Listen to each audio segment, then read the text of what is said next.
अब बिल्कुल सब लोग सीधे बैठिए, ना इधर उधर देखना है, ना फोन चलाना है और किसी की तरफ ध्यान नहीं। अब जो विशेष प्रसंग रास का है वो हम लोग बहुत ध्यान से सुने। भगवान रास, मैं एक कभी कभी इसका भाव बताता हूं। रस में और रास में अंतर क्या है? एक शब्द है रस और दूसरा शब्द है रास। तो भक्त जहां भगवान से मिलने का प्रयास करता है, भगवान के दर्शन का प्रयास करता है, उसको रस कहते हैं। लेकिन भक्त जब इतना रसयुक्त हो जाता है कि वो प्रयास नहीं करता, ठाकुर जी प्रयास करके उससे मिलने आते हैं, तो उसे रास कहते हैं। वो रास है। मैंने और आपने अभी तक रस का अनुभव किया है, हमारे संग रास नहीं हुआ। हां, रास होने लायक संभावनाएं बन जाती हैं। जैसे वृंदावन आप नहीं जा पाए, लेकिन कथा के माध्यम से वृंदावन आपके पास आ गया, तो एक रास की संभावना बन गई। आप जगन्नाथपुरी नहीं जा पाए, पर जगन्नाथपुरी जी से प्रसाद आपके लिए बंगाल में हमारे वहां के सेवायत यही प्रसाद महाप्रसाद ले आए, तो ये रास की संभावना है। मतलब इसको बोल सकते हैं आप प्रारंभिक श्रेणी रास की, जहां आप प्रयास नहीं करते, ठाकुर जी आपके लिए योजना बना के कर देते हैं कुछ ना कुछ, वो रास है। रास का एक स्वरूप और है, क्या? आप वृंदावन बहुत दिनों से नहीं जा पाए, लेकिन आपके स्वप्न में कभी कभी वृंदावन का, कुंज गलियों का, श्री बिहारी जी का, राधा वल्लभ जी का, राधा रमन जी का अनुभव आपको हो जाता है। ये रास है। आप अपने गुरु और आचार्यों के चरण छूने नहीं जा पाए, लेकिन वही आचार्य गुरु चरण आपके स्वप्न में या आपकी अनुभूति में आपके पास आ जाते हैं। ये रास है। रास का प्रारंभ है, पूर्ण रास नहीं है। पूर्ण रास किसको मानोगे कि ठाकुर जी घर ही आ गए, प्रकट ही हो गए सामने, बैठ गए आके घर पे, बोले मेरे काज कछु बना के लेके आ। ये पूर्ण रास है। रास का मतलब नृत्य करना नहीं होता, नाचना नहीं होता। रास का मतलब बिना प्रयास के भक्त को भगवान की प्राप्ति हो जाना, ठाकुर जी के प्रयास से, उसे रास कहते हैं। समझ में आई बात? ये रास है। बंगाल में अनेक भक्तों को रास का अनुभव हुआ, रास का अनुभव किया है। तो रस और रास, इनमें यही अंतर है। जब आप ठाकुर जी से मिलने का ठाकुर जी से मिलने की भावना करते हो, वो सब रस है।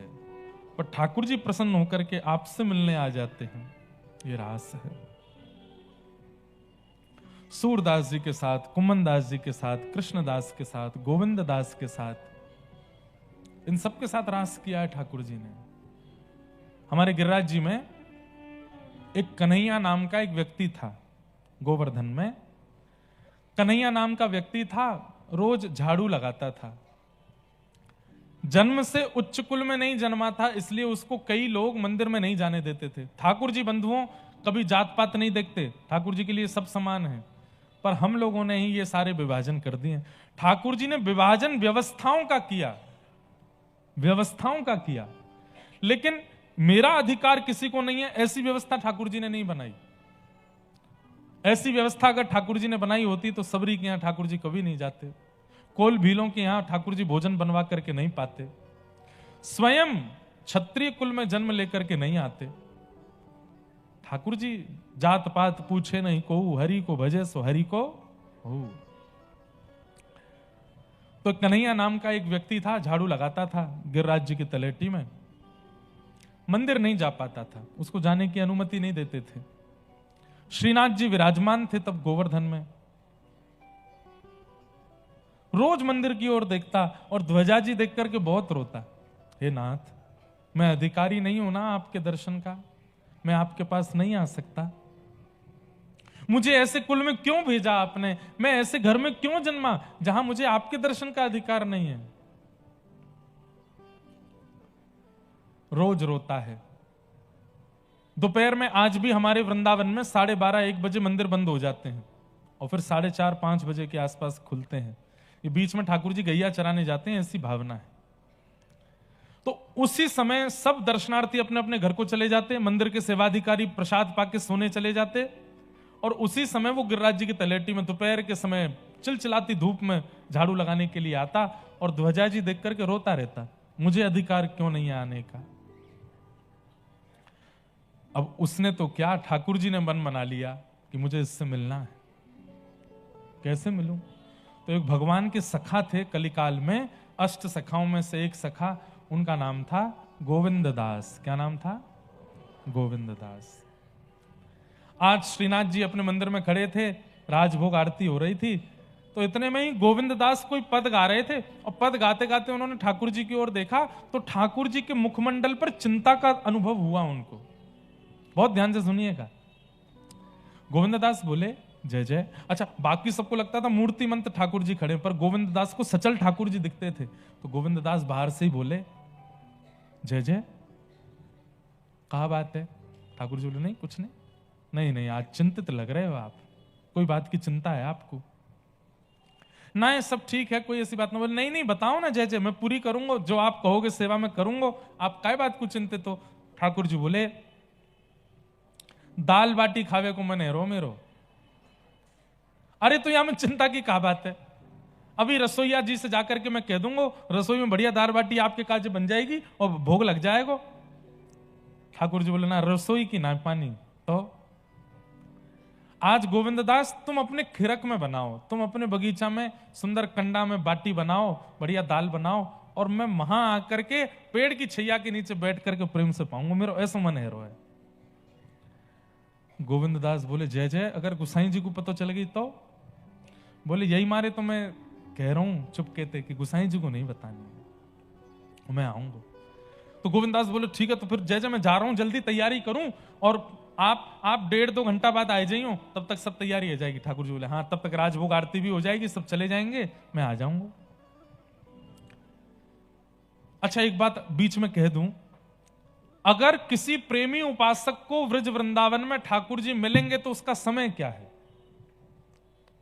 रात्रि 10 बजे से लेकर के सुबह 3:30 बजे के बीच में, या फिर दोपहर में 1:30 बजे से लेकर 4:30 बजे के बीच में, जब सारे मंदिर बंद होते हैं, उस समय ठाकुर जी बाहर घूमते हैं, उस समय ठाकुर जी बाहर भ्रमण पर निकलते हैं।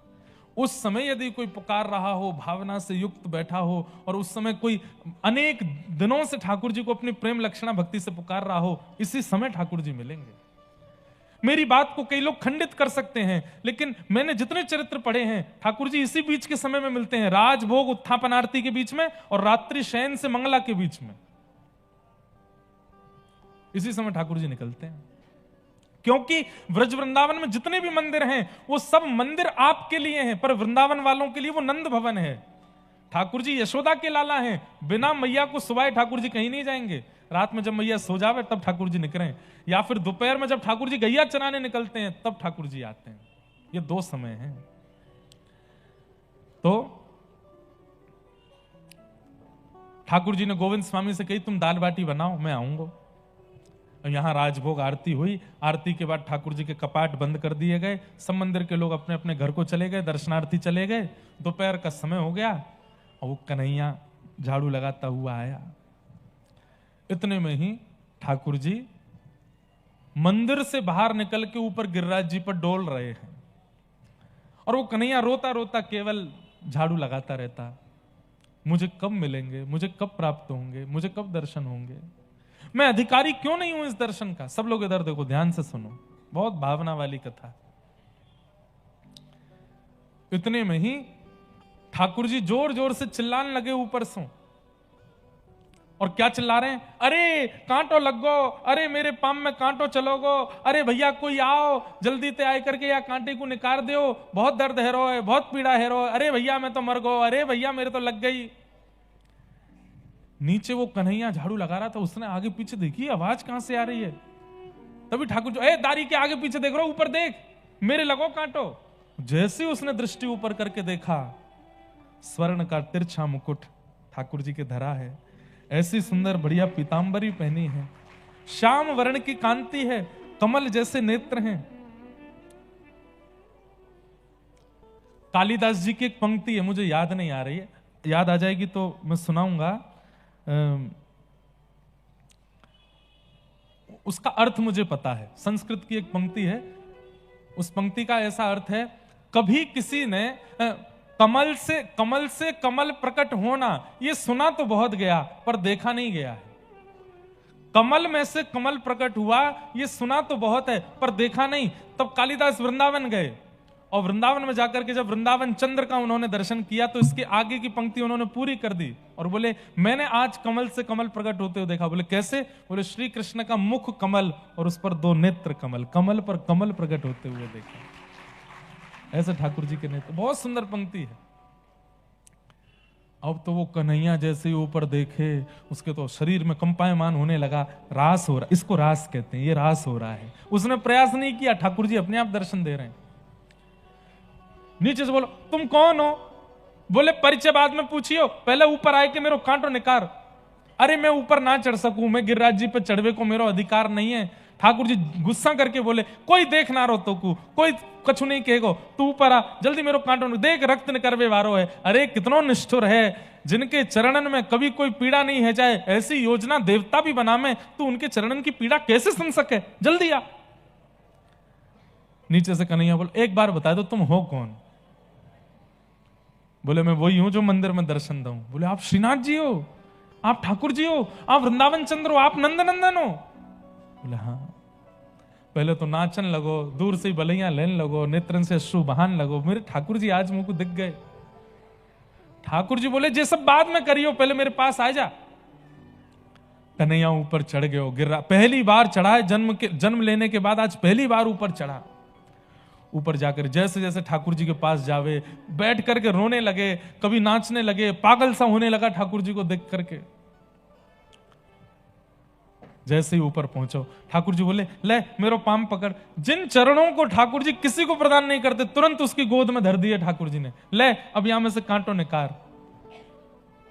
जो विचार नहीं किया था उसने वो तक ठाकुर जी ने दे दिया। अब वो कांटा निकाले, उसके तो हाथ पांव कांप रहे, कैसे कांटा निकलेगा? ठाकुर जी बोले गहरो चलोगो कांटो, हाथन ते ना निकलेगो, मोहते निकलेगो, मोहते निकाल।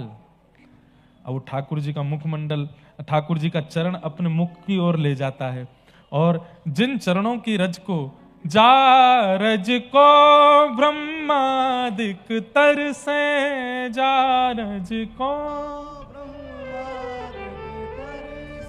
सोरज शीश चढ़ाऊं, सोरज शीश चढ़ाऊं। ब्रह्मादि देवता भी खड़े रहते हैं। एक कणिका मिल जाए केवल चरणों की, वो नहीं मिल पाती। ठाकुर जी जब चलते हैं ना तो जैसे ही चरण रखते हैं पृथ्वी पर और चरण उठाते हैं तो पृथ्वी में भी होड़ लगी रहती है कि ये चरण रज जो मेरे ऊपर आए इसको मैं अपने पास रख लूं। तो ठाकुर जी के चरण चिन्ह धूमिल होते चले जाते हैं। क्यों? पृथ्वी ही अपने पास रख लेती है, पृथ्वी ही अपने अंदर समाहित कर लेती है उन चरण रजों को। किसी को नहीं मिलते, ढूंढते रह जाते हैं सब, ठाकुर जी के चरणारविंद नहीं मिलते। तब अपने दांतों से कांटा निकालने लगा, नेत्र सजल हो गए। अब कांटा तो बहाना था, ठाकुर हाँ निकरगो निकरगो निकरगो। कन्हैया आंखें लाल पड़ी हैं, उसके नेत्रों से अश्रु गिर रहे हैं, सिर पर हाथ फेर रहे हैं ठाकुर जी, अपने हृदय से लगा रहे हैं। बोले चल अब तुमको अपने कंधा पे बैठा ले।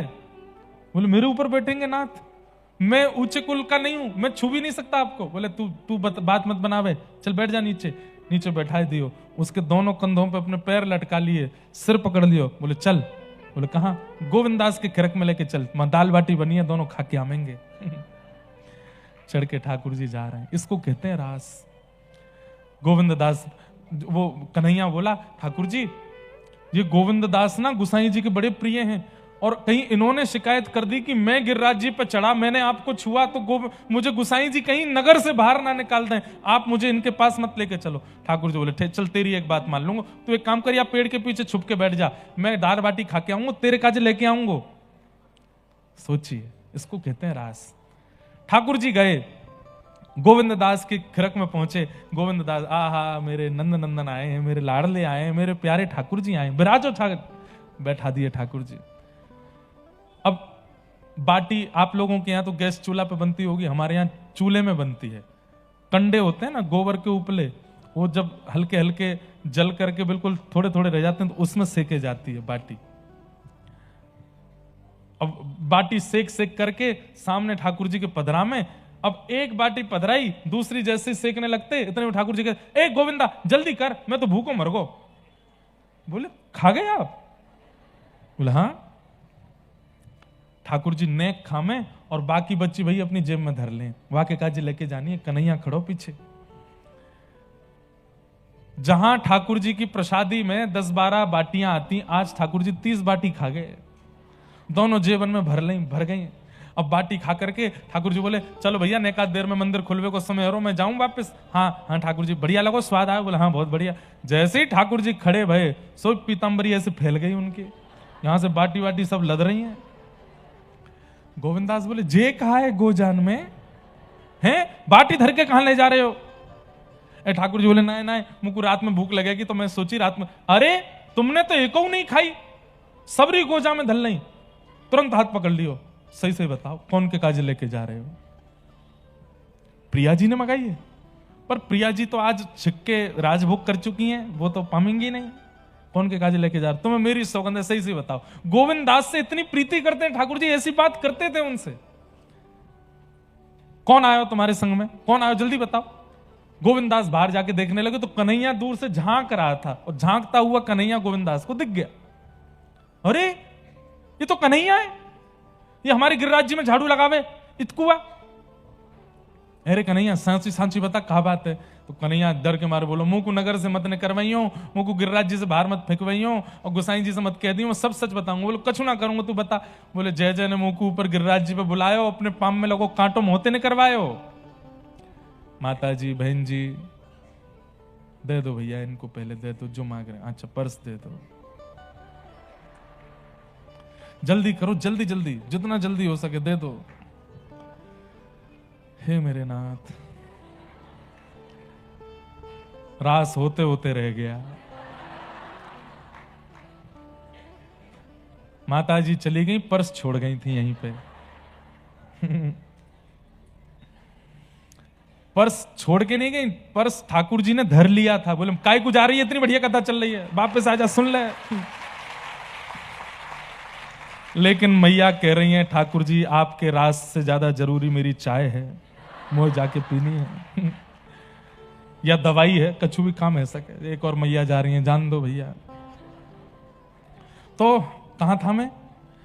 बोले मुंह को नगर से मत ने करवाई हूं। गोविंदास जी बोले नहीं ने करवाऊंगा तो सांची बता। बोले जय जय ने ऊपर बुलाई लियो, अपने पावन को कांटों ने करवायो, और रोवे सो रोवे, मुंह पे बड़ी कृपा। अरे मेरे तो प्राण चले जाए अभी, मुंह को ऐसा दर्शन। बोले तेने गिरिराज जी पे चढ़ गो तू? बोले हाँ। अरे वो सब छोड़, तेने गोवर्धननाथ छू लिए? बोले मोहते और छुए, कांटों ने कारवे के, इन नहीं कही मोते। गोविंदास बोले हैं ये सबरे नियम, यहाँ पे हम नहा नहा के परेशान है गए। सुबह जामेंगे तो नहा के जाएंगे, शाम को जाएंगे तो नहा के जाएंगे, अपरस में रहो, यहाँ मत छुओ वहां मत छुओ, इतने नियमन को ध्यान रखो, मुंह पे कपड़ा लगा के प्रसाद बनाओ, अपनी एक बूंद भी नहीं चली जाए वहां में। हमारे काज इतने नियम, और खुद के काज कोई नियम नहीं है। कन्हैया की गोद में बैठ के डोल रहे हो। ठाकुर जी बोले तो मैं जय जनाऊं? बोले जय जय हो तो खुद नियमन को पालन नहीं करोगे? चलो स्नान करो। ठाकुर जी बोले अरे जाड़ो पड़ रहा है, मैं ना नहाऊंगो। तो ना नहानो तो पड़ेगा। बड़ी सुंदर लीला है। ये सब रास है बंधुओं, जहां ठाकुर जी इस कलिकाल में, आज से 500 वर्ष पुरानी कथाएं हैं ये। गोविंदास बोले स्नान तो करना पड़ेगा, नहीं तो मैं गोसाई जी से सब शिकायत करूंगा आपकी। और ठाकुर जी अपने अर्चक से डरते हैं, ये बात माननी पड़ेगी। जो ठाकुर जी की नित्य सेवा करता है, जिसके लिए ठाकुर जी घर में आए हैं, उससे ठाकुर जी को थोड़ा भय लगता है। उसके प्रति ठाकुर जी मातृ बुद्धि रखते हैं, या उसके प्रति ठाकुर जी सहचरी भाव रखते हैं, तो उसका अधिकार है ना, वो सुलाता है, वो जगाता है, वो ही खिलाता है। उसके प्रति ठाकुर गोसाई जी से मत कहीं हो। तो एक काम करो, स्नान मत करो, आचमन कर लो। चलो ठाकुर जी हाँ आचमन कर लूंगा। हाथ में जल लेकर के ठाकुर जी कह रहे अपवित्र पवित्रो वा सर्वावस्थांगतो विवाह यह स्मरेत पुंडरीकाक्षम। कौन है पुंडरीकाक्ष? स्वयं ही तो है। अपना ही स्मरण करके ठाकुर जी कर रहे हैं मैं पवित्र है जाऊं। देख गोविंदा मैं पवित्र है गो। इतने में गोविंदास पीछे तो दौड़ के आए, ठाकुर जी को धक्का दियो, और श्री ठाकुर जी मुकुट सहित गिर गए गोविंद कुंड में, तैरन लगे। अब ये सब लीला चल रही थी, इतने में 4:30 बज गए, घंटे घड़ियाल बजने लगे, मंदिर में दर्शन का समय हुआ। ठाकुर जी बीच कुंड में ठिठर रहे हैं, अरे गोविंदा देखियो तेने मेरे संग बहुत बुरा कियो, अरे जय जल्दी आओ, मंदिर घंटा बज रहे हैं, ऊपर जानो है। ठाकुर जी दौड़ करके सीधे ऊपर पहुंचे। जैसे कपाट खुले तो श्रीनाथ जी के मुकुट से लेके नीचे मोजे तक सब गीले हैं और पानी चुचा रहा है। गोविंदास बोले जय जय, गुसाई जी बोले जय जय, भीग कैसे गए आप? और पीछे वो गोविंदास खड़ा है, वो बताइयो मत। ठाकुर जी बोले ये तुम्हारा गोविंदा, ये बहुत मोह लगा लियो तुमने, यहां ने मुंह को धक्का दियो गोविंद कुंड में। गुसाई जी बोले हे गोविंदा तेने धक्का दियो ठाकुर जी को? बोले अब इनने इतनी बात बताई दी तो मैं पूरी बता दूं, क्यों दियो धक्का, ये कैसे कैसे काम करें तुम्हारो नंद जी को लाला। कन्हैया ना है हमारे गिरिराज जी को झाड़ू लगावे का है, बाकू ऊपर बुलाए के वाके कंधा पे बैठ के डोले आज पूरे गिरिराज जी में, या हमारे मैंने इनते कही स्नान कर लो। गुसाई जी के जय जय, आपने कन्हैया कंधा पे चढ़ गए, मुंह को तो बहुत बेचारों कभी मेरे दर्शन नहीं कर पाए, बाकू दर्शन देवे गए मैं। लेकिन ये सब लीला सुनकर के गुसाई जी के नेत्र सजल हो गए। ठाकुर जी को हृदय से लगा लिया, आप कितने प्रेमी हैं, कितने रसिक हैं, कैसी लीला, आप त्रिभुवन नायक हैं, आप परमात्मा हैं, आप योगेश्वर हैं, ये ब्रजवासियों के साथ, इन भक्तों के साथ ये लीला क्यों करते हैं?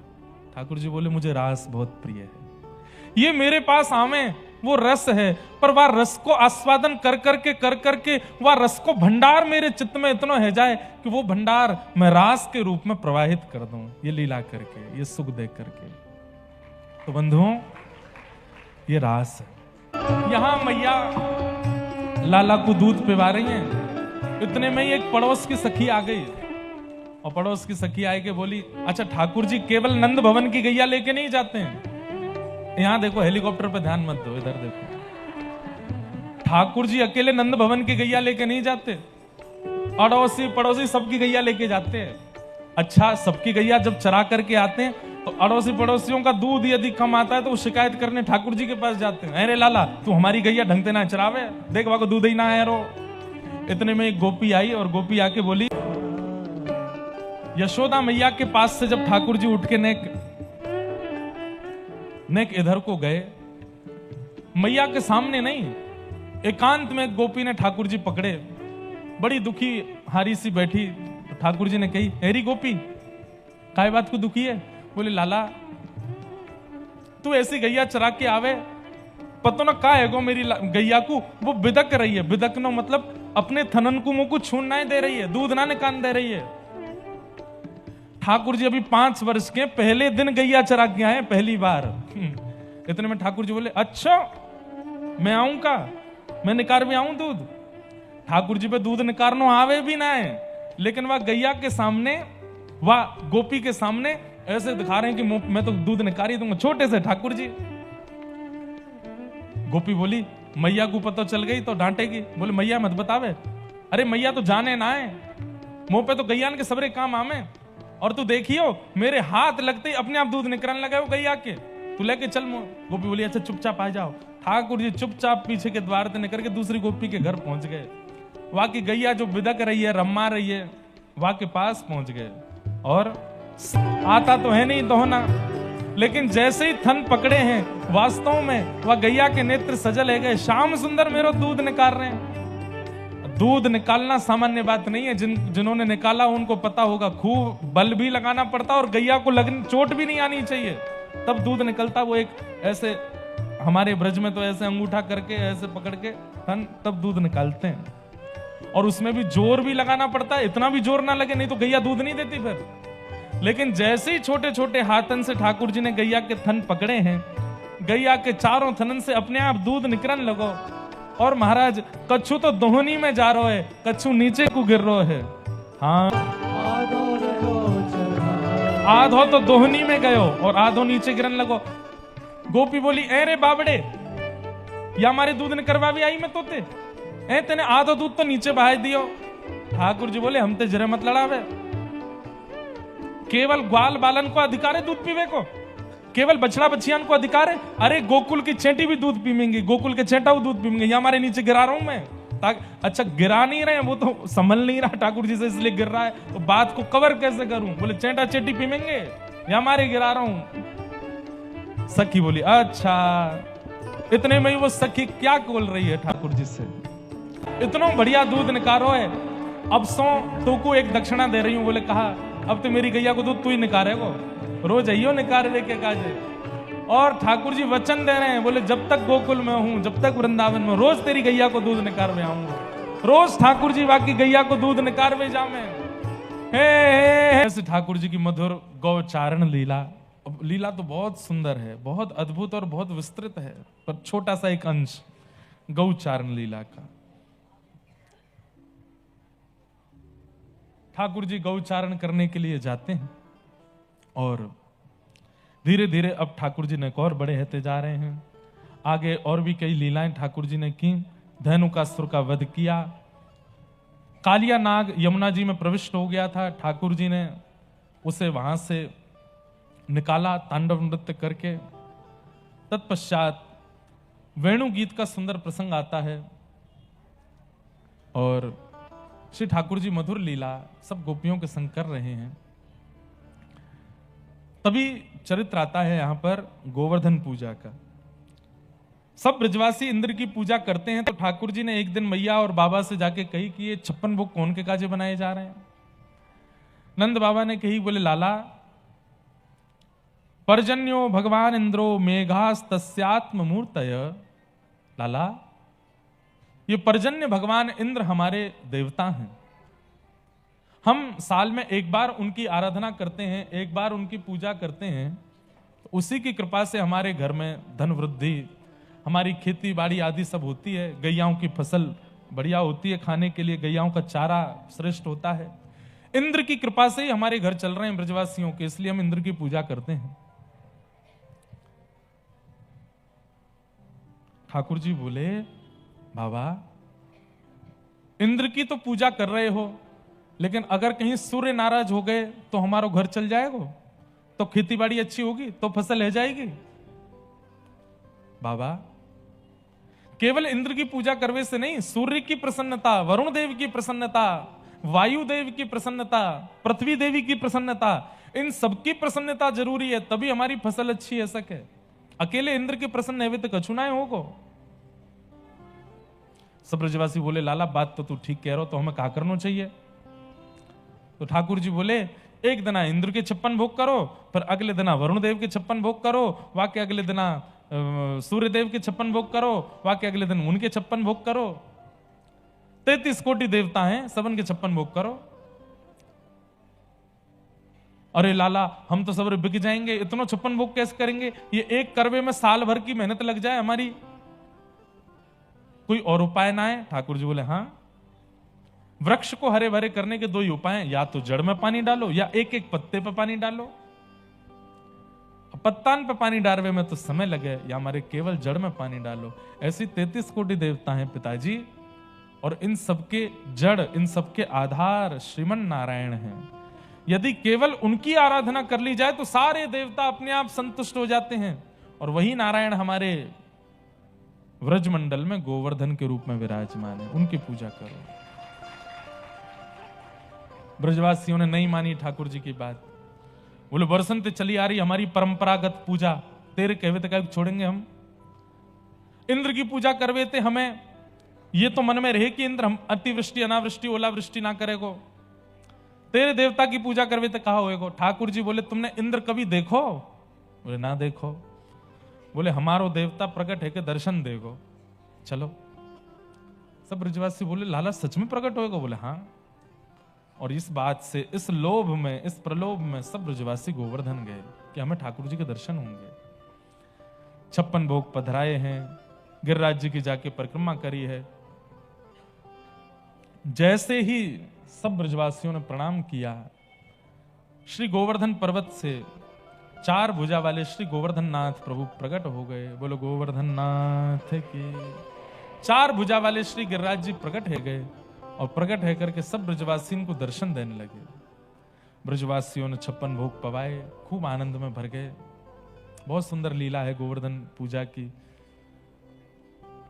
ब्रजवासी सब देखने लगे, लाला जी गोवर्धन नाथ तो बिल्कुल तेरे जैसा है, या कि आंख नाक कान होठ बोलवे को तरीका त्वचा सब कुछ तेरे जैसा ही है, बस श्रृंगार या को ज्यादा है और या कि 2 भुजा ज्यादा है, बाकी तो तेरे जैसा ही है। ठाकुर जी बोले, एक ही गैया को हम दोनों दूध पी में, मैं अपनी गैया चरावे यहीं गिरिराज जी पर्वत पे आऊं ना, मेरी गैया को दूध ये बाबा गोवर्धन नाथ पीवे, वही गैया को मैं पीऊं, या हमारे हम दोनों को चेहरा एक जैसा हो रहा। ब्रजवासी इतने भोले हैं, इस बात को मान भी गए। एक दो बोले, ऐसा कैसे है सके, तो ठाकुर जी के सखा सफाई भी दे रहे हैं। श्रीदामा बोलो, देख एक ही मैया की मेरी बहन और मैं, हमने एक ही मैया को दूध पिया, दोनों को चेहरा मिले ना। बोले हाँ मिले। तो ऐसे ही लाला जो कह रहे हो वो बात सत्य है, गैया को दूध पीवे थे, दोनों को चेहरा मिल लो। ब्रजवासी बहुत भोले हैं बंधु। एक बात मैं कहता हूं, भोंदू हैं, और ठाकुर जी को प्राप्त करवे के काजे भोंदू ही बननो। 2 ही तरीके हैं, ऋते ज्ञानान न मुक्ति, या तो इतने ज्ञानी बन जाओ कि सर्वशास्त्र निष्णात हो जाओ तो ठाकुर जी मिलेंगे, या फिर भोंदू हो जाओ तो ठाकुर जी। भोंदू मतलब बिल्कुल अनपढ़ गंवार बेगले नहीं, भोंदू मतलब सीधे, भोंदू मतलब सरल, ज्यादा चतुराई नहीं, सीधे हो जाओ।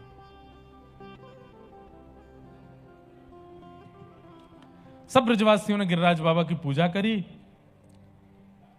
नारद जी पता नहीं कहां से आए, 56 भोग की कुछ सामग्री निकाल के ले गए इंद्र के पास, और इंद्र से जाकर के बोले, देखना पेड़ा कितना अच्छा है, पाके देखो। इंद्र ने पेड़ा पाया, बोले बड़ा बढ़िया है। बोले लो कलाकंद खाओ, ये भी बहुत अच्छा, रबड़ी खाओ रबड़ी। इंद्र बोला, इतनी सामग्री कहां से लाए हो आप? बोले तुम्हारी पूजा बंद हो गई ना, वहां तो कृष्ण की पूजा चल रही है और उसी पूजा की सामग्रियां बन रही थी, तो मैंने कि तुमको भी खवाता चलूं। बंधुओं, मैं पिछली कहीं कथा में कह रहा था, ये नारद जी को आप लोग आग लगाने वाला मत समझना कभी। कई लोगों की ऐसी विचारधारा सीरियल देख के, सिनेमा देख के, और कभी कभी बीच में ऐसे प्रसंग आते हैं, उनको सुनकर के कभी कभी मन में भाव आता है कि ये नारद जी आग लगाते हैं क्या? नहीं, हमारे जीवन के स्क्रिप्ट राइटर ब्रह्मा जी के जीवन के स्क्रिप्ट राइटर ठाकुर जी, और ठाकुर जी की लीला के स्क्रिप्ट राइटर हैं श्री नारद जी। नारद जी स्क्रिप्ट राइटर हैं, पूरी ठाकुर जी की लीला वही रचते हैं। अब क्या होगा, अब कैसे होगा, अब क्या, अगर बोले मैं नहीं जाऊंगा इंद्र के पास, तो फिर ठाकुर जी का ये गिरधर स्वरूप कैसे प्रकट होगा? इंद्र को कोपायमान तो करना पड़ेगा। और आप जहां कहीं भी देखेंगे, नारद जी ने जो कुछ भी किया ठाकुर जी की लीला में, उसमें 4 चांद लगा दिए नारद जी ने आकर के। नारदो देव दर्शन, एक बात लिख लीजिएगा, ठाकुर जी जब भी मिलने वाले होंगे ना, ठाकुर जी से पहले नारद जी मिलेंगे। आप कहोगे हम कैसे पहचाने? कोई बहुत अतिशयोक्ति वाली बात नहीं है, पर भारतवर्ष में जितने भी कथा प्रवक्ता गण हैं ना, कभी ना कभी इन्हीं के अंदर ही नारद जी बैठ करके आपको मिलेंगे, यही आपको ठाकुर जी का अनुभव कराएंगे। जो भी प्रवचन करते हैं, जो भी ठाकुर जी का सत्संग कराते हैं, जो भी ठाकुर जी की बातें आपको बताते हैं, ये सब नारद जी ही हैं। इनके भीतर ही नारद जी आकर के बैठ के, अब हजारों लोग कथा सुन रहे हैं बंगाल कलकत्ता में, पर इन 7 दिनों में कई लोगों को लग रहा होगा कि केवल शब्दावली है जो महाराज जी बढ़िया सुंदर करके बोल देते हैं। कई लोगों को लगता होगा इनके पास कंठ अच्छा है, ठीक ठाक गा लेते हैं, इसलिए थोड़ी बढ़िया लगती है कथा। कई लोग सोचते होंगे इनके गुरुदेव की तपस्या है, उस तपस्या का फल मिल रहा है। पर यहां बैठा हुआ केवल एक व्यक्ति ऐसा होगा जिसको ऐसा लगता होगा, जैसी वाणी प्रकट होती है, जैसी कथा प्रकट होती है, उसके नेत्र बंद हो जाते होंगे। चित्त में श्री प्रिया प्रियतम का सुंदर विलास प्रारंभ, उसके लिए वक्ता नारद बन जाता है, और नारद अपनी बात कहकर के उसको ठाकुर जी का अनुभव करा देता है। नारद, जिस दिन व्यास वाणी पर ऐसा अटूट भाव आ जाए कि बस कथा में आकर के नेत्र अपने आप बंद हो जाते हैं, सजल होने लगते हैं और ठाकुर जी का चिंतन होने लगता है, उसके लिए वो व्यास नारद ही हैं, क्योंकि ठाकुर जी का अनुभव करा रहे हैं। नारदो देव दर्शन। तो श्री नारद जी महाराज गए इंद्र के पास, इंद्र को जाके बता दिया तुम्हारी पूजा बंद हो गई है। इंद्र ने, अच्छा मेरी पूजा बंद कर दी ब्रजवासियों ने? बोले हाँ। ये 7 वर्ष का बालक, इसको मैं बहुत दिनों से भगवान समझ रहा था, इसके प्रति मेरे को ऐसा लग रहा था नारायण ही बालक के रूप में गए हैं, परंतु ये तो नीचे जाकर के हमारा पत्ता साफ कर रहा है, ये तो हमारी यजमानी खत्म कर रहा है नीचे जाके। ये परमात्मा नहीं है, ये निश्चित ही कोई बहलूपिया है, परमात्मा का झांसा देकर के नीचे जाकर के हम सब देवताओं की पूजा बंद करवा देगा। अभी बताता हूं इसको, सोचिए। इंद्र, देवराज इंद्र भगवान पर संशय कर रहे हैं, तो मैं और आप कभी करने लग जाएं तो कौन सी बड़ी बात है। इस संसार में प्रश्न उठता है, क्या भगवान हैं? क्या वो एग्जिस्ट करते हैं? कई लोगों को लगता है अरे राम, ये ऐसा कैसे बोल सकते हैं, हम भक्तों को ऐसा लगता है ऐसा कैसे बोल सकते हैं। अरे तो जब इंद्र कर सकता था ऐसा, जब ब्रह्मा जी की मति घूम सकती है, तो हम तो मानव हैं। ठाकुर जी एग्जिस्ट करते हैं कि नहीं, ये आज का प्रश्न नहीं है, सतयुग से चला आ रहा है। उस समय हिरण्याक्ष को भी लगता था कि भगवान नहीं है, त्रेता में रावण को लगता था कि भगवान नहीं है, द्वापर में इन सबको लगता था कि भगवान नहीं है, और कलयुग में भी कई लोगों को लगता है कि भगवान नहीं है। इसलिए करने दीजिए उनको, बताने के लिए ठाकुर जी कभी ना कभी आएंगे। अपना अस्तित्व और अपनी उपस्थिति उनको दर्ज कराने की आवश्यकता नहीं है। कई बार कई लोग कहते हैं इतना कुछ हो रहा है संसार में, ठाकुर जी कहां चले गए, भगवान कहां छुप के बैठा है, क्यों नहीं आता। और ये बोलने वाले वही लोग हैं जिन्होंने कभी भगवान का नाम नहीं भजा। इस तरीके से जो हल्ला मचाते हैं ना, कितना कुछ चल रहा है संसार में, क्यों नहीं आते भगवान, क्यों देख रहे हैं। तुमने पुकारा, जो पुकारते हैं वो कभी नहीं कहते कि क्यों नहीं आते भगवान। उनको पता है कि भगवान यही है, उनको पता है कि ठाकुर जी सब लीला कर रहे हैं। जिन्होंने कभी पुराण नहीं पढ़े, कभी नाम नहीं जपा, कभी कथा नहीं सुनी, सबसे ज्यादा हेट स्टेटमेंट्स वही लोग देते हैं, कभी कथा नहीं सुनी। तो मेरे को तो लगता है जब इंद्र की मति घूम सकती है तो मानवों की क्यों नहीं। इंद्र ने मेघमालाओं को आज्ञा कर दी, जाओ जाकर के व्रजमंडल पर इतनी वर्षा करो कि पूरा व्रजमंडल डूब जाए, नामो निशान खत्म कर दो 84 कोस का। और कौन सी मेघमालाएं भेजी? जो प्रलयकालीन समय पर आती हैं, सांबर तक मेघ, उनको भेज करके कहा जाओ जाके बरस जाओ। सांबर तक मेघमालाएं आकर के गड़गड़ करके आकाश में बादल गरजने लगे, बिजली कड़कती है तो उसकी आवाज इतनी तेज थी कि कान के पर्दे हिलने लगे ब्रजवासियों के। खतरनाक माहौल कर दिया इंद्र ने। त्राही माम, सब ब्रजवासी बोले हम तो पहले ही मना कर रहे, या छोरा की बात में मत आओ, और ये नंद जी को छोरा, यानी हमारी इतने वर्षों से चली आ रही पूजा बंद कराए दई। ठाकुर जी अब यहां एक संकेत कर रहे हैं, बहुत ध्यान से सुनिएगा। भक्ति में सबसे बड़ी जो रुकावट आती है वो इसी रूप में आती है कि सब कुछ अच्छा चल रहा है तो आपका भजन बढ़िया चल रहा है, लेकिन एक चीज अगर नेगेटिव होती है तो सबसे पहले ठाकुर जी के प्रति अविश्वास हो जाता है। ठाकुर जी, हम इतना भजन करते हैं, कथा सुनते हैं, नाम जप करते हैं, परिक्रमा करते हैं, तिलक लगाते हैं, सब कुछ करते हैं, किसी के साथ छल कपट नहीं करते, हमारे साथ फिर भी ऐसा करने, भगवान है ही नहीं। अविश्वास, ब्रजवासियों के चित्त में जब अविश्वास आया, ठाकुर जी बोले इस अविश्वास को दूर करने के लिए मुझे कुछ करना पड़ेगा। आकाश में गड़गड़ करके बादल जब बरसने लगे, ठाकुर जी सब ब्रजवासी, अरे रुको तो सही, जिनकी शरण में आए उन पे भरोसा करो, वो रक्षा करेंगे। अरे लाला जी, गिरिराज बाबा कोई रक्षा ना करेगा हमारी, अब तो हमें भागना ही पड़ेगा, कहा बताएं हमारे कर्म फूटे ऐसे, तेरी बात मान के हम यहां आ गए। सब ब्रजवासी दौड़ने लगे। तब ठाकुर जी बोले अब प्रभाव दिखाना पड़ेगा। तो गिरिराज जी को प्रणाम करके एक तरफ से ठाकुर जी ने दोनों भुजाओं से अधर कर दिया, गिरिराज जी को भीतर प्रविष्ट करके अपनी बाम भुजा के कन्नी उंगली के नख के ऊपर जैसे ही 7 कोस लंबे चौड़े गिरिराज पर्वत को ठाकुर जी ने धारण किया। मधुमंगल, श्रीदामा, तनसुखा, मनसुखा, धनसुखा, सुबल आदि सब ठाकुर जी के सका हल्ला करने, अरे लाला ने पहाड़ उठा लियो, लाला ने गिरिराज उठा लियो, लाला ने गोवर्धन उठा लियो।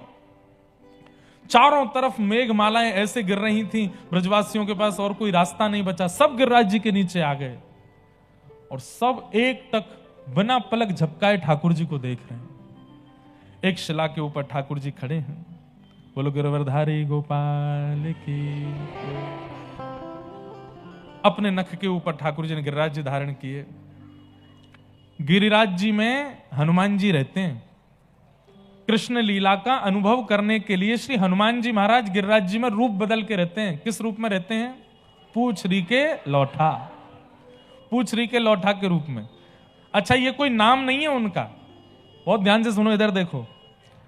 गिरिराज जी जो हैं वो गैया की आकृति में हैं, संपूर्ण गिरिराज पर्वत गौ आकृति में है, और जो स्थान पूछरी पड़ता है वहां पर गिरिराज रूपी गौ की पूंछ है, इसलिए उस स्थान को पूछरी बोलते हैं। और वहां जो पूरे 24 घंटा पड़े रहते हैं उनको बोलते हैं लौठा, इसलिए उनका नाम पड़ेगा पूछरी के लौठा। ठाकुर जी जब गैया चराने के लिए गोवर्धन जाते थे तो बड़े पहलवान जब हनुमान जी उन्होंने देखे तो ठाकुर जी बोले, भैया तुम बड़े पहलवान हो। तो हनुमान जी मुस्कुरा गए। अंदर ही अंदर तो सब जानते हैं कि यही राम है, मैं हनुमान हूं। लेकिन सब सखाओं के संग ठाकुर जी जब गए तो हनुमान जी बोले, अरे बालकों चलो आ जाओ अखाड़े में, तुम्हें पहलवानी सिखाऊं। मधुमंगल सीताराम बोले, हम तो सबरे बिल्कुल चोखे हैं, या लाला को सिखाओ। बड़े बड़े राक्षस आते रहे, यही न हत्तो कट्टो रहना चाहिए। सो ठाकुर जी पहलवानी सीखते हैं हनुमान जी से गिरिराज जी में। आज जब ठाकुर जी ने गिरिराज जी उठाए तो हनुमान जी भी थे वहां पे, पूछरी के लौठा भी थे वहीं पे, वो भी 56 भोग पधरा रहे थे। तो जैसे गिरिराज जी धारण किए, बीच में ठाकुर जी खड़े हैं। अब गिरिराज जी कभी इधर को जावे कभी इधर को जावे, ऐसे ठाकुर जी के ऊपर डोल रहे हैं गिरिराज जी। तो जहां की तरफ गिरिराज जी झुके वहीं की तरफ से ब्रजवासी अपनी अपनी छड़ी लगामे ऊपर। अब ब्रजवासियों की छड़ी से 7 कोस लंबा चौड़ा गिरिराज ऊपर जाएगा। 21 किलोमीटर लंबा पर्वत छड़ियों से ऊपर होगा। तब ठाकुर जी ने इशारा किया हनुमान जी से, तुम जाओ। हनुमान जी आ जाते, सब अरे पूछरी को लौटा आगो, पूछरी को लौटा आगो, जे करेगो, पहलवान तो है ही। हनुमान जी अपनी भुजा जैसे ही ऊपर करते तो महाराज गिरिराज जी ऊपर जाने लगते। सब ब्रजवासी बोलते, पूछरी के लौठा की हुप हुप प्यारे। जैसे ही गिरिराज जी ऊपर हो जाते, क्या बात है बंसी वारे, शाबाश, आनंद कर दियो लाला, तेने आनंद जमाए दियो। ऐसे पूछरी के लौठा। जैसे ही थोड़ी देर में गिरिराज जी बिल्कुल स्टेबल हो गए, अब ना डोल रहे ना हिल रहे, बीच में ठाकुर जी खड़े। सब ब्रजवासियों ने बड़े डेडिकेशन के साथ अपनी अपनी छड़ी लगाए ले नीचे, और आसपास हिलियो मत, मेरी छड़ी मत हिलाई दियो, गिरिराज जी टिक रहे हैं यहाँ पे। सैकड़ों ब्रजवासियों ने अपनी छड़ी लगा रखी है। ठाकुर जी खड़े हैं। ठाकुर जी बोले, अरे भैया जी क्या कर रखो तुमने? लाला छड़ी लगा रखी है हमने, गिरिराज बाबा टिक गए इन पे ही। और लाला ये तू क्या कर रहा है यूं करके, नीचे कर ले जा उंगली है, हमने लगा ली छड़ी। ठाकुर जी बोले, तुम्हारी पतरी दुबरी सी छड़ी पर टिक रहे हैं गिरिराज जी? बोले, हमारी छड़ी पे पतरी तो तेरी उंगली है, यहाँ पे टिक रही है गिरिराज जी। ठाकुर जी बोले, हम बे मेरी उंगली पे टिक रहे हैं गिरिराज जी। अरे नंद के लाला ते बात अन्य मत बनाकर, चल नीचे कर ले उंगली है। हम बे तेने पूतना का मार दी, अब तो तू सब जगह अपना ही नाम बनावेगा। तो मैंने उठा लिए गिरिराज जी, मैंने कर लियो, ये नीचे कर ले यार। ठाकुर जी बोले, तो कर दूंगा मैं। बोले, हाँ कर दे। जैसे ठाकुर जी ने नेक उंगली नीचे करी, महाराज दूर दूर तक सबन के चट चट चट छड़ियां टूटने लगी, गड़गड़ करके गिरिराज जी नीचे आने लगे। सब ब्रजवासी नीचे को झुक गए, अरे लाला संभाल संभाल संभाल। ठाकुर जी ने फिर से अपनी उंगली लगाई, गिरिराज जी फिर से वही के ऊपर टिक गए। अब तो दूर दूर तक छड़ियां भी नहीं है, अकेले श्री ठाकुर जी की नख पर गिरिराज जी धारण है। कैसी मनोहर झांकी है ठाकुर जी की, कितनी मनमोहक झांकी है ठाकुर जी की। त्रिभंग लली दोनों चरण ऐसे करके, एक कमर पर हाथ धर के ठाकुर जी अपने इकन्नी उंगली के हस्त कमल के नख पर ठाकुर जी ने धारण किया। ब्रजवासी बोले, लाला इस सांची में तेरी उंगली पर टिक रहे हैं, और नहीं तो का मेरी उंगली पर टिक रहे हैं। लाला इतनी ताकत कैसे आ गई तेरी उंगली में? ठाकुर जी बोले, हम जय जय हैं, या हमारे आइए। बचपन से ही कह तो आयो, यशोदा मैया, नंद बाबा, बलराम जी, सबरी गोपिन ते मैंने कही कि मैं जय जय, कोई ने नहीं मानी मेरी बात। अब तो मान जाओ ब्रजवासियों, मैं जय जय हूं। ठाकुर जी बोले, ब्रजवासी बोले, लाला दोबारा बोलियो कौन है? बोले, हम जय जय हैं। बोले, भैया जय जय ऐसा कौन सा काम किया तुमने जो तुम जय जय? अरे मैंने कहा ना किया, पूतना, अगासुर, बकासुर, धेनुकासुर, अरिष्टासुर और तुम्हारो सक्टासुर, कालिया नाग, सब मैंने मारे, सब मैंने मार मार के भगाया ब्रजमंडल से। आज मैंने गिरिराज जी उठा लियो, मैं ही जय जय हूं। ये कोई सामान्य बालक कर सके? चल चल चल, बात मत बनावे, मारी तेने पूतना। अरे वास्तव में तो हमारे ब्रजमंडल को इतना बल है कि यहां बिना तप करे अगर कोई आवेगा तो प्राण निकल ही जाएंगे। वाकई ये सबरे राक्षस बिना तप किए ब्रजमंडल आए गए, इनके धीरे धीरे प्राण निकलने लगे। गलती से जब अंतिम श्वास निकली, वास्तव में तू आ गया वह सामने और मरे मराइन में हाथ धर के बोला कि देखो मैंने मारे। ठाकुर जी बोले मतलब मैं जय जय नाऊ या सिद्ध करवे के काजे तुमने कितनी बड़ी बात बना ली। ठाकुर सब ब्रजवासी बोले तो तू जय जय या सिद्ध करवे के काजे तू कितनी बड़ी बात बना रहा है। लाला सांची बता, जो उंगली में ताकत कहां से आई। ठाकुर जी बोले यहां परमात्मा बनने में सुख नहीं है यहां तो पूरा श्रेय इन ब्रजवासी को ही दे दो। कछु माखन को बल बढ़ो, कछु गोपन करी सहाय, श्री राधे जू की कृपा सो मैंने गिरिवर लियो उठा। कछु तो माखन को बल आयो, मतलब गोपियों को श्रेय दिया। देखो ठाकुर जी से सीखो। ये क्रेडिट चुराने वाले लोग ध्यान से सुनिए, सब पूरी क्रिया का क्रेडिट अपने ऊपर रखने वाले लोग बहुत ध्यान से सुनो। ठाकुर जी से सीखो। गिरिराज जी उठाए, ठाकुर जी ने बल लगाया, ठाकुर जी ने सब कुछ ठाकुर जी ने किया, लेकिन श्रेय किनको दे रहे हैं? सबको दे रहे हैं। तो माखन के बल से श्रेय किसको दे रहे हैं ठाकुर जी? गोपियों को। अरे तुम सबरी यूं पूछती ना, तेरे घर में 9 लाख गैया, अपनी मैया के हाथ से निकरो मक्खन क्यों ना खावे? अरे एक मैया के हाथ से निकरो मक्खन खाऊंगो तो मुंह में बल ना आवेगो। इतनी सारी मैया जब एक संग मक्खन निकारें, अपनो बल लगा के मक्खन प्रकट करें और अलग अलग घर के मैयान के हाथ से निकले मक्खन को मैं खाऊं, सब मैयान के निर्मित बल मुंह में आए गए। या हमारे मैंने गिरिराज जी उठाए लिए। लॉजिकल बात नहीं है, इलॉजिकल बात है, लेकिन लव इज इक्वल टू क्या? इलॉजिकल। जहां लॉजिकल बात हो वो प्यार नहीं हो सकता, वो प्रेम नहीं हो सकता। जहां पर लॉजिकल बातें चलती हैं वो प्रेम कैसा? वो तो स्वार्थ है। हमारे भारत में प्रेम चलता है जिसमें लॉजिक नहीं होता। ठाकुर जी की बातें हमारे आपके लिए इलॉजिकल हैं, पर प्रेम में ऐसी ही चर्चा होती है। छोटे बालक को कभी कभी गिर जाता है तो गिरने पर वो रोता है, तो माता पिता जाते हैं धरती को मारते हैं, हो इसने पिट्टी करी, इसने मारा। अब ये लॉजिकल है? नहीं है। लेकिन उस बालक को सांत्वना भी मिल जाती है, वो शांत भी हो जाता है, वो खुद भी कहता है इसने मारा मुझे। क्यों? लॉजिकल नहीं है। प्रेम इलॉजिकल होता है, प्रेम में लॉजिक नहीं होता।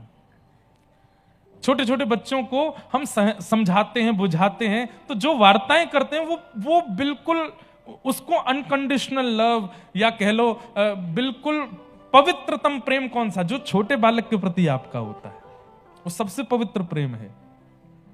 क्योंकि उसमें जो झूठ बोला जा रहा है ना, वो भी उसको प्रेम देने के लिए बोला जा रहा है। और वैसा प्रेम ब्रजवासी और ठाकुर जियों का है।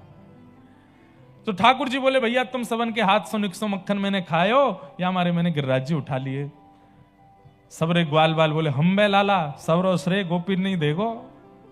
नहीं नहीं, कछु गोपन करी सहाय। तुम ग्वाल बालन ने मेरी सहायता करी लाला, हमने क्या सहायता करी? हमने छड़ी तो लगाई, सबरी टूट गई। नहीं नहीं नहीं, छड़ी की सहायता नहीं। तो बोले जैसे ही मैंने गिरिराज जी उठाए तो आप सब लोग टकटकी लगा के मेरी उंगली को देखने लगे, तो सबन की शक्ति मेरी उंगली में आएगी। मैंने उठाई लिए गिरिराज जी, आप सबन की शक्ति मेरी उंगली में आ गई है। ठाकुर जी तो मन रखने के लिए बोल रहे हैं, पर ब्रजवासी इतना वास्तविक मान गए। 2-4 ब्रजवासी बोले तभी तो हम कहें हमें कमजोरी क्यों आ गई है, आजकल हम कमजोर क्यों है गए, ये सांस क्यों फूल रही है हमारी, चलते चलते नेक में ही हाँ जाऊं मैं तो। अब तो चली लाला के पास शक्ति चली गई है मेरी। कैसा प्रेम है इन ब्रजवासियों का। कभी मैं इस प्रसंग को जब बोलता हूं तो मैं एक बात और बोलता हूं कि बहुत अच्छा था कि ठाकुर जी ने जब गिरिराज जी उठाए तो हम लॉजिकल लोग वहां नहीं थे, नहीं तो हम मानते ही नहीं है। हम तो एक बार में मान जाते कि यही भगवान है, हम ब्रजवासी नहीं मान रहे हैं। और हम लॉजिकल लोग तुरंत नासा को बुलाओ, इसरो को बुलाओ, रिसर्च करेंगे ये 7 वर्ष के बालक ने उठाया कैसे गिरिराज जी। फिर उस पर टीका टिप्पणियां चलती, न्यूज वाले आते, माइक लगा, कैसे उठाया आपने गिरिराज जी, जरा बताएंगे इस बारे में। नंद रानी यशोदा, आपने क्या खा करके जन्म दिया है अपने बालक को। हम लोग तो ऐसे हैं, कंटेंट क्रिएटर आ जाते अपने अपने फोन लेकर के ठाकुर जी के साथ में सेल्फी ले रहे हैं। फिर कुछ दिन तो सपोर्ट में चलती बातें, फिर उसके बाद निकल करके आते वो लोग जिनके पास में पता चला कि पॉजिटिव से काम नहीं होता, वो नेगेटिव निकालेंगे। क्या आप जानते हैं गिरिराज जी उठाने वाला जो बालक है ये यशोदा का है ही नहीं, ये तो देवकी का बेटा है। पहला सनसनी खोज खुलासा हमारे चैनल पर पहली बार। बहुत बड़ी कृपा है कि ठाकुर जी के उस काल में हम और आप नहीं थे, और अच्छा है हम हों भी ना, हम लायक नहीं है ठाकुर जी के। बहुत सीधे हैं ब्रजवासी, और ऐसे सीधों के बीच में ही ठाकुर जी आते हैं, हमारे आप जैसे चतुरों के बीच में नहीं आते लाल जी। कछु गोपन करी सहाय, तुम गोप ग्वालन ने मेरी सहायता करी। अरे महाराज, इतने में तो ब्रजवासियों ने 56 भोग की डलिया खोल करके खाना शुरू कर दिया। कोई बोला, अरे तुम लोग, तुम्हें खावे की पड़ रही है, यहां पे जान बचा रहे हैं। अरे तू नहीं जाने, हम खामेंगे तो हमें शक्ति बनेगी, और फिर हम लाला को देखेंगे तो हमारी शक्ति लाला में चली जाएगी। श्री राधे जू की कृपा सो मैंने गिरिवर लियो उठा। श्री किशोरी जी की मुंह पे कृपा है गई और मैंने श्री गिरिराज जी उठाए लिए। आहा, क्योंकि जहां ठाकुर जी खड़े हैं ठीक वहीं शिला के पीछे वृषभानु नंदिनी श्री कीर्ति कुमारी किशोरी जी अपलक नेत्रों से गिरिराज जी को देख रही हैं, और उनके नेत्रों से एक दिव्य ज्योति प्रकट हो रही है। वास्तव में गिरिराज जी अकेले कृष्ण ने नहीं उठाए हैं, श्री राधा कृष्ण द्वै तनु ने श्री गिरिराज जी को धारण किया है। इसलिए हमारे जो सेवा के ठाकुर जी गिरधर लाल जी हैं, उनका जो बाम अंग है वो श्री जी का स्वरूप माना जाता है, दाहिना अंग जो है वो ठाकुर जी हैं। दोनों मिलित स्वरूप में गिरिराज जी धारण कर रहे हैं। अब वो बहुत विषय विस्तृत हो जाएगा, उसके विषय में मैं क्या बहुत अंदर तक बोलूं। पर श्री किशोरी जी और ठाकुर जी दोनों ने श्री गिरिराज जी को धारण किया। क्यों? गिरिराज क्या है? ये किशोरी जी का प्रेम हृदय है, गोवर्धन, जिसे ठाकुर जी ने अपनी भुजा पर धारण किया। श्री राधे जू की कृपा सो मैंने गिरिवर लियो उठा। किशोरी जी की कृपा से मैंने गिरिराज जी धारण किए। इस प्रकार 7 दिन तक ठाकुर जी ने गिरिराज धारण किए। तत्पश्चात 7 दिन बाद इंद्र के मन में आई, और उसने अपने सब सेवकों से बोला, व्रजमंडल बह गया हो तो वर्षा बंद कर दो। सेवकों ने कही, वहां तो धूल उड़ रही है। क्यों? कोई ब्रजवासी मरे नहीं? अरे सब ब्रजवासी बच गए। बोले देखिए तो सही नीचे। तो देखा, जब गिरधर स्वरूप देखा ठाकुर जी ने नख पे गिरिराज जी धारण किए हैं, समझ गए ये कोई बालक नहीं कर सकता। तुरंत वर्षा विश्राम करके जब भगवान ने गिरिराज जी नीचे पधरा दिए, ब्रजवासी अपने अपने घरों को जाने लगे। इंद्र ने आकर के भगवान से क्षमा मांगी। ठाकुर जी ने इंद्र को क्षमा कर दिया। गैयाओं ने भगवान का नामकरण संस्कार किया। तत्पश्चात एकादशी व्रत की महिमा बताई गई, और अब यहां से रास पंचाध्याय की कथा शुरू होती है। बहुत ध्यान से सब लोग श्रवण करेंगे। भाग